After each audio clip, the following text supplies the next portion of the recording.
Supreme court का notice जारी होते ही भरे कोर्ट रूम में गिड़गिड़ाने लगे मोदी के वकील। वक्फ की सुनवाई शुरू होते ही भरे कोर्ट रूम में बवाल हो गया।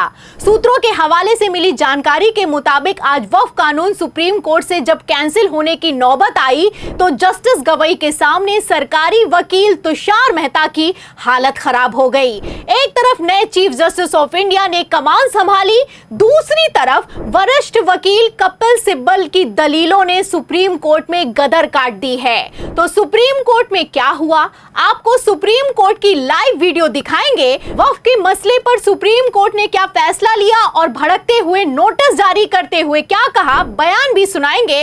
लेकिन खबर में सबसे पहले आप बिग ब्रेकिंग देखिए। खबर आप देखिए लाइव लॉ की। देखिए इसमें लिखा हुआ है कि आज यानी कि 15 मई को वक्फ अमेंडमेंट एक्ट पर सुप्रीम कोर्ट में सुनवाई होनी है और इस सुनवाई के लिए CJI BR गवई और जस्टिस AG मसी की बेंच को अपॉइंट किया गया है। आप अच्छे से जानते हैं कि जब पिछली बार 5 मई को सुनवाई हुई थी तो पूर्व chief justice of India Sanjeev Khanna ने इस केस को जस्टिस गवई की बेंच को यह कहते हुए ट्रांसफर कर दिया था कि मेरा रिटायरमेंट 13 मई को होने वाला है। ऐसे हालातों में मैं वक्फ कानून पर किसी तरह के फैसले को सुरक्षित नहीं रखना चाहता हूं, इसलिए इस सुनवाई को जस्टिस गवई की बेंच को ट्रांसफर किया जाता है और अगली सुनवाई की डेट को 15 मई के लिए मुकर्रर किया जाता है। आपको बता दें 13 मई को CJI खन्ना रिटायर हो गए, 14 मई को BR Gavai chief justice of India बन गए हैं और आज 15 मई है और 15 मई को पहली सुनवाई हुई है जस्टिस गवई की अदालत में वक्फ कानून को लेकर। अब जैसे ही सुनवाई शुरू हुई है मोदी सरकार की हालत खराब हो गई है। Solicitor general Tushar Mehta justice Gavai के सामने पहले तो बोले कि we file detailed reply on 3 issues identified, यानी कि आप जानते हैं कि पिछली बार जब सुप्रीम कोर्ट में सुनवाई हुई थी तो कहा गया था कि केंद्र सरकार को जवाब देना है और 7 दिनों में जवाब देना है। अब इस जवाब को दाखिल कर दिया गया है। इसी का जिक्र करते हुए तुषार मेहता कहने लगे कि हमने 3 इशू को प्रेफर करते हुए अपना जवाब सुप्रीम कोर्ट में हलफनामा दाखिल करके दे दिया है। आपको बता दें 1332 पन्नों का हलफनामा दाखिल किया गया है और इसमें सुप्रीम कोर्ट के फैसले को चैलेंज किया गया है। डायरेक्ट मोदी सरकार ने सुप्रीम कोर्ट से कह दिया है कि ये जो फैसला लिया गया है, ये जो वक्फ कानून पर अंतरिम रोक लगाई गई है, इस तरह के फैसले सुप्रीम कोर्ट नहीं ले सकता है। संसद से पारित कानून को सुप्रीम कोर्ट कैंसिल नहीं कर सकता है। इस तरह के दावे किए गए हैं हलफनामे में। अब इसी हलफनामे का जिक्र जब तुषार मेहता ने जस्टिस BR गवई के सामने किया, या फिर यूं कहें chief justice of India BR Gavai के सामने किया, तो कोर्ट रूम में सन्नाटा पसर गया।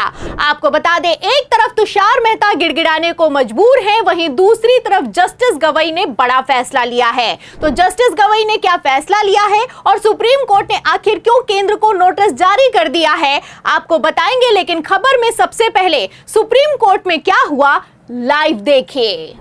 They may give it today so that we can give them on Sunday. They get enough time.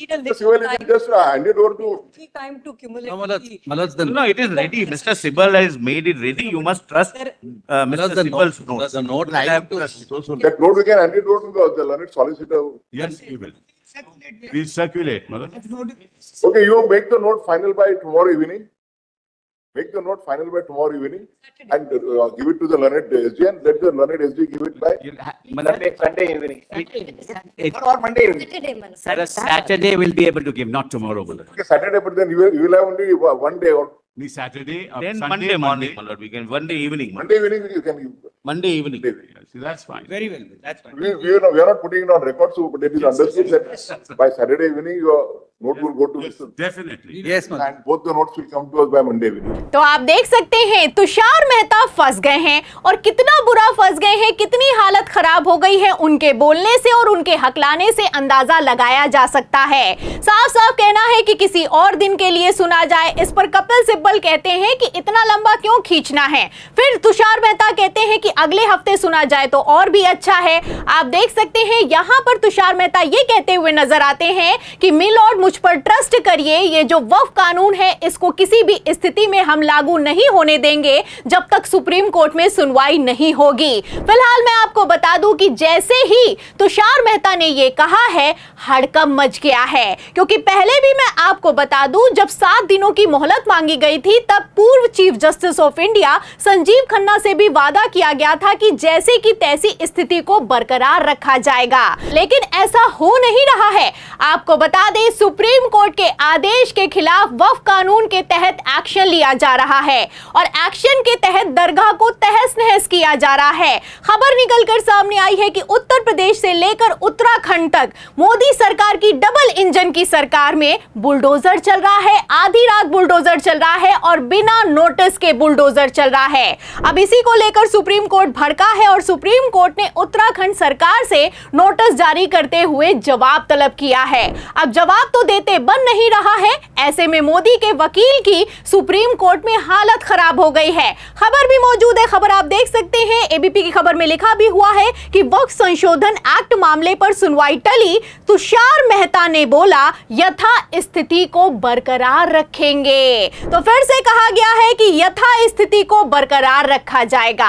आपको बता दें कि लगातार वक्फ कानून के अंतर्गत एक्शन हो रहा है, आधी रात एक्शन हो रहा है, सुप्रीम कोर्ट के आदेश की अवमानना हो रही है, सुप्रीम कोर्ट ने नोटिस जारी किया है। फिलहाल ये लोग नोटिस का जवाब दे नहीं पा रहे हैं, इसलिए बार बार सुप्रीम कोर्ट से सुनवाई को टलवाया जा रहा है और तो और मोदी सरकार अपने ही बनाए जाल में बुरी तरीके से फंसती हुई नजर आ रही है। फिलहाल मैं आपको बता दूं, आज सुप्रीम कोर्ट में सीजीआई गवई ने साफ कह दिया कि 2 घंटे में सुनवाई हो जाएगी और एंट्रिम ऑर्डर पारित किया जा सकता है, लेकिन फिर भी वकील नहीं माने और वकीलों की अपील के बाद अब सुनवाई को टाल दिया गया है। और सुनवाई को तब टाल दिया गया है जब सीजीआई गवई की तरफ से कह दिया गया है कि जो लास्ट ऑर्डर दिया गया था उसी के मुताबिक आगे काम होगा। तो लास्ट ऑर्डर क्या दिया गया था आप जानते हैं कि किस तरीके से सीजीआई, जो कि पूर्व हो चुके हैं अब, संजीव खन्ना ने वक्फ कानून पर अंतरिम रोक लगा दी थी। अब उसी अंतरिम रोक के तहत सुप्रीम कोर्ट में सुनवाई होने वाली है। फिलहाल अब मंगलवार को सुनवाई होगी और इस सुनवाई में क्या होगा ये देखना दिलचस्प होगा, क्योंकि लगातार भारतीय जनता पार्टी जो कि दावा करती है वो वक्फ कानून को लेकर 5 साल से तैयारी कर रही थी, इतनी तैयारी के बावजूद सुप्रीम कोर्ट में जवाब देते नहीं बन रहा है। पहले 17 अप्रैल को सुनवाई हुई, फिर 5 मई को सुनवाई हुई, अब 15 मई की सुनवाई की डेट को भी टाल दिया गया है। अब ऐसे हालातों में जैसे लगातार डेट को टाला जा रहा है, साफ दिखाई दे रहा है कि मोदी सरकार के पास सुप्रीम कोर्ट में कोई जवाब देने के लिए किसी तरह के तथ्य नहीं है और मोदी सरकार ये अच्छे से समझती है कि अगर सुनवाई हो गई तो वक्फ कानून कैंसिल हो जाएगा। ऐसे में लगातार ये लोग खुद को बचा रहे हैं, वहीं दूसरी तरफ सुप्रीम कोर्ट सख्त दिखाई दे रहा है। अब ऐसे में जब अगली सुनवाई की डेट आएगी तो वक्फ कानून का क्या होगा, मोदी सरकार का क्या होगा, आपको क्या लगता है? कब तक इस सुनवाई को मोदी सरकार टलवाएगी और कब तक वक्फ कानून को बचाएगी? आप जो भी सोचते हैं हमें कमेंट बॉक्स में जरूर लिखें। वीडियो को ज्यादा से ज्यादा शेयर करें, हमारे चैनल को लाइक करें, सब्सक्राइब करें, ज्वाइन करें। फिर मिलती हूं अगली खबर के साथ, तब तक के लिए धन्यवाद।